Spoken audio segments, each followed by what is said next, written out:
A lot of your business users spend a lot of time in Excel or working with spreadsheets. ArcGIS actually enables the capability to work with maps directly within Excel. So let's take a look at what that actually looks like. In this particular case, I'm looking at a spreadsheet of my valve inspections, and I'm mostly interested in the inspection status. Now, what I want to draw your attention to is that this spreadsheet does not have latitude and longitude, but it does have a unique identifier, in this case the facility ID, to help me identify the location of this information. So I can come up to my ArcGIS Maps ribbon and actually add a map directly within this spreadsheet. What this will do is this will kick off a wizard to help me actually plot the information within my spreadsheet. So first it will read that I have a table of my valve inspections, and then it will ask me how I'd actually like to locate that. Some of the locators on this list will look very familiar, things like coordinates and address, but others are actually custom to my organization. So what this means is I'm using a valve locator. So what this is doing is taking the facility ID from the spreadsheet and matching it to the facility ID within the valve layer of the GIS and using that location to plot the information. So we'll tell the system that our primary key is the facility ID, and then we'll style it based on our inspection status. Then I can go ahead and add the data. So really we're plotting the information quickly based on our authoritative valve locations.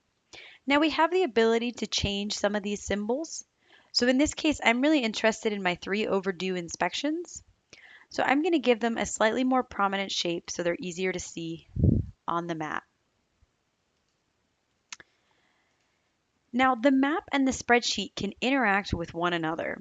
So for example, if I select an inspection here, what I can do is actually hit this button and it will select the row within the Excel that's driving that information.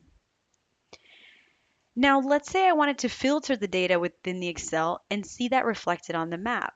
I can actually do that as well.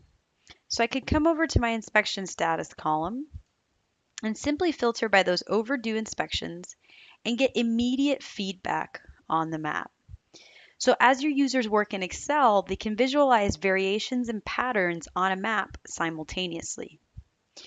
Now in this case, seeing where my overdue inspections is great, but I'd really like to incorporate additional data to give it some context.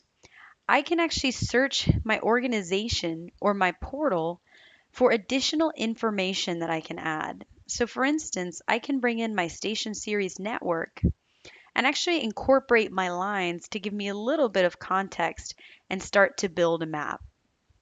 So really I have full access to all of the enterprise data from Portal within the comfort of Excel. Now from here I could actually save the map, or I could actually share the map or just the data with my organization so that others can take advantage of it. Lastly, I could also create a PowerPoint slide of the current map for use in presentations. So really, we're bringing a whole new way of visualizing information to all of your users of Microsoft Office and giving them access to the wealth of data that you've curated within the GIS.